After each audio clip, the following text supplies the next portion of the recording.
नमस्कार साथियों जीतन राम मांझी बिहार की राजनीति में पिछले करीब 44 साल से सक्रिय रहे हैं। वो व्यक्ति जो दलित समाज से आते हैं, लेकिन बिहार राज्य का मुख्यमंत्री बनने का उन्हें सौभाग्य मिला। मई 2014 में जब नीतीश कुमार की पार्टी की तरफ से नीतीश कुमार के इस्तीफे के बाद उनको मुख्यमंत्री पद की शपथ दिलाई गई तो वह बिहार के तीसरे दलित मुख्यमंत्री बने थे। लेकिन जैसे ही मुख्यमंत्री वह बनते हैं बिहार के, तो नीतीश कुमार ने अपने राजनीतिक पूरे दांव के तहत भी उनको मुख्यमंत्री बनाया था और विश्वसनीयता के तौर पर भी। लेकिन नीतीश कुमार जिस जाति समुदाय से आते हैं, कुर्मी, वो 3.5% बिहार के भीतर है। लेकिन पिछले 17-18 सालों से नीतीश कुमार लगातार बिहार के मुख्यमंत्री बने हुए हैं। एक दो बीच में जीतन राम मांझी कुछ दिन के लिए बने, अगर इनको छोड़ दे तो बिहार की राजनीति के बहुत बड़े राजनीतिक खिलाड़ी के तौर पर, एक ऐसे मजे हुए राजनीतिक खिलाड़ी के तौर पर बिहार में नीतीश कुमार को देखा जाता है कि जिनके पास अपना बेस वोट बिहार के भीतर उतना नहीं है, फिर भी उन्होंने जो सामाजिक समीकरण बनाए हुए हैं बिहार में, कर्पूरी ठाकुर के फॉर्मूले के अंतर्गत कि अति पिछड़ों के भीतर 80 पकड़ रखते थे नीतीश कुमार, दलित महादलित के कॉन्सेप्ट को भी लेकर के आए। तो गैर पासवान जो जातियां हैं बिहार के भीतर, दलित जातियां, उनमें नीतीश कुमार की अपनी पकड़ रही है जी। वहां पर उनको मुस्लिम वोट भी प्लस मिलता रहा नीतीश कुमार को बिहार में। तो ये जो पूरा सामाजिक समीकरण बनाया गया नीतीश कुमार ने, उसके चलते वो बिहार के राजनीति में लगातार नीतीश कुमार, भले उनकी पार्टी कम धीरे धीरे होती गई हो, लेकिन वो सत्ता पर काबिज है बिहार के भीतर पिछले 17-18 वर्षों से। उन्होंने ही जीतन राम मांझी को मुख्यमंत्री बनाया था 2014 के आसपास। जीतन राम मांझी जैसे मुख्यमंत्री बनते हैं, अपने फैसले, अपने नीतियां लागू करने में बिहार में सक्रिय हो जाते हैं। एक तरह से अगर कहा जाए तो नीतीश कुमार को सीधी चुनौती भी देते हुए दिख रहे थे जीतन राम मांझी बिहार की विधानसभा से। इसीलिए 9 महीने के भीतर ही जीतन राम मांझी को इस्तीफा देना पड़ा। फरवरी 2015 में रिजाइन करते हैं। लेकिन उससे पहले जो टकरार शुरू हुई थी नीतीश कुमार के साथ जीतन राम मांझी के, जब तक कि कोई मीडिया पूछताछ नहीं किया कि आप इस्तीफा दे रहे हैं, आप सरकार जा रहे थे, जीतन राम मांझी बताते हैं कि मांझी की नौका कभी नहीं डूबती। लेकिन ये सारे रिश्ते आगे चल करके तल्ख हो जाता है, काफी तीखी तेवर हो जाती है। नीतीश कुमार के साथ उनका अलगाव हो जाता है जीतन राम मांझी का। एक नई पार्टी गठन करते हैं, हिंदुस्तानी अवामी मोर्चा, और उसके जरिए जो उनका पार्टी है, उसके जरिए जो राजनीति शुरू करते हैं फिर से। अब जीतन राम मांझी ने अपनी पार्टी के जरिए जो थोड़ी बहुत सफलता उनको मिला बिहार के भीतर, लेकिन वो प्रासंगिक बने रहे। पिछले विधानसभा चुनाव 2020 के भीतर जब महागठबंधन की सरकार बनी, तो उस समय भी उनके बेटे जो है मंत्री बने, लेकिन जल्दी ही रिजाइन करके वो एनडीए में शामिल हो गए। अब एक्चुअली 2015 के विधानसभा चुनाव थे, एक्चुअली नीतीश कुमार के साथ मांझी का तालमेल नहीं बैठता है।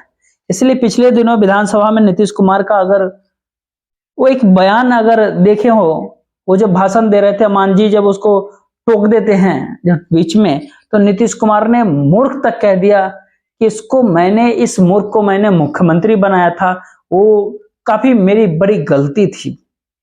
अब नीतीश कुमार जो है इस तरह से कभी बोलते नहीं है आम तौर पर, लेकिन आजकल उनके बारे में जो है इस तरह की बातें चल रही है कि शायद उनकी तबीयत खराब है, तबीयत ठीक नहीं है, भाषा काफी गड़बड़ाने लगी है।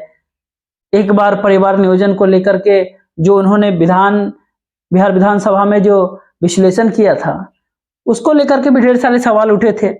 तो मांझी बहुत नाराज हो गए थे इस बात से। लेकिन समय का तगाजा होता है और सत्ता की जो राजनीति होती है, उसके भीतर कब कौन दुश्मन दोस्त बन जाए, कब कोई दोस्त दुश्मन हो जाए, ये बात कहा नहीं जा सकता। इधर जैसे ही पलटी मारी नीतीश कुमार ने भारतीय जनता पार्टी के खेमे में। अचानक जीतन राम मांझी जो है उसका कद बढ़ गया, उनकी पूछ होने लगी, उनकी पूछ बढ़ गई। जब करीब 28 जनवरी को नीतीश कुमार ने 9वीं बार मुख्यमंत्री पद की शपथ लिया बिहार में, उससे पहले जीतन राम मांझी के जो 4 विधायक है वो इतने महत्वपूर्ण हो गए कि यहां तक सुनने में आया कि लालू प्रसाद यादव ने उन्हें पहले डिप्टी सीएम का ऑफर तक किया और फिर बाद में उन तो सीएम बनाने के लिए भी तैयार हो गए। अब वो चाहते थे कि जीतन राम मांझी इधर आए, महागठबंधन के साथ आए, आरजेडी के साथ आए, तो हम उनको सीएम बना देंगे। लेकिन जीतन राम मांझी ने यह तक कहा कि वो नरेंद्र मोदी के साथ है, एनडीए के भीतर है।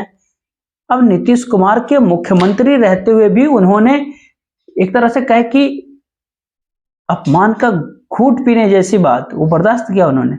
जिस दिन शपथ लेनी थी उस दिन उनके बेटे संतोष कुमार सुमन को भी मंत्री पद की शपथ दिलाई गई। लेकिन आज जीतन राम मांझी ने एक ऐसा बयान दे दिया कि जिससे कि है पूरे बिहार की राजनीति में भूचाल सा आ गया।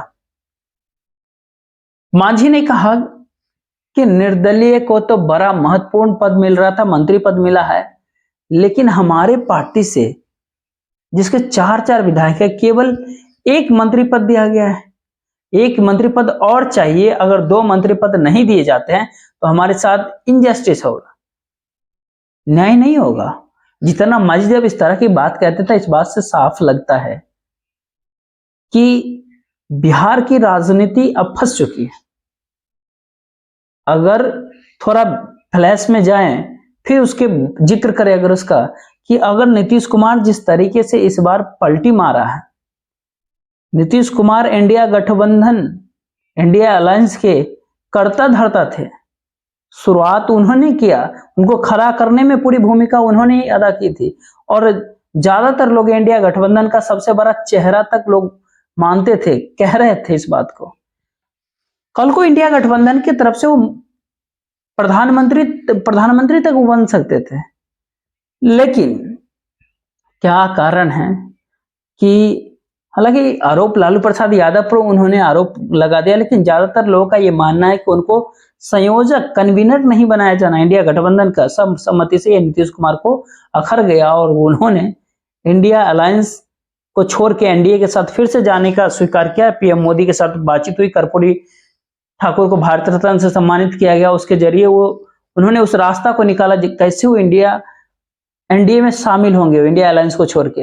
ये बात शायद भूल गए कि यही वो मोदी हैं जो चुनाव जब लड़ रहे थे विधानसभा का भारतीय जनता पार्टी के साथ, तो चिराग पासवान के जरिए नीतीश कुमार की सीटें जो हैं कम कराई गई। बिहार के 2020 के विधानसभा चुनाव में नुकसान कराया गया जेडीयू का और केवल 43 सीटों पे आकर नीतीश कुमार सिमट जाते हैं। ये बात सच है कि नीतीश कुमार का आधार वोट उतना नहीं है, लेकिन फिर भी जिस तरीके की सामाजिक समीकरण वाली राजनीति नीतीश कुमार हमेशा से करते रहे हैं, उससे उन्होंने हमेशा अपने आप को एक ऐसा संतुलन बना करके रखा है कि सत्ता उनके साथ में हम हो, मुख्यमंत्री हो। अब जो है इस तरह का जो दाव, अंतिम खेल जो है नीतीश कुमार ने, इसमें ऐसा कहा जाता है कि यहां से राजनीतिक कैरियर नीतीश कुमार का समूचा दाव पे लगा हुआ है। अगर इस बार कोई चूक होती है और नीतीश कुमार अगर हटते हैं तो फिर बिहार में वो कभी उभर नहीं पाएंगे, और बिहार में अगर नहीं उभर पाएंगे तो फिर राष्ट्रीय राजनीति के भीतर भी वो पहुंचने का कोई सवाल ही नहीं पैदा होता है। इस बार भारतीय जनता पार्टी उनको निपटाने की पूरी मूड में है। वो नहीं चाहती है कि ज्यादा सीटें लेने के बावजूद जो है नीतीश कुमार को बार बार मुख्यमंत्री बनाएं। बहुत सारे लोग ऐसा कहते हैं, उनका मानना है कि नीतीश कुमार को दोबारा मुख्यमंत्री बनाने के लिए अमित शाह नहीं तैयार थे, क्योंकि उस दिन पहले कह चुके थे बिहार की जनता को, एक बिहार के मंच से, कि नीतीश कुमार के लिए दरवाजे बंद हो चुके हैं। अलग बात है कि वो दरवाजे खोल दिए, लेकिन नरेंद्र मोदी जी बीच में आते हैं, डिट्टो करते हैं, समझते हैं कि 40 बिहार में जो लोकसभा की सीटें हैं वो बगैर नीतीश कुमार के साथ लाए नहीं हासिल किया जा सकता, या अधिकांश सीटों पर जीत हासिल नहीं हो सकती। जय हिंद।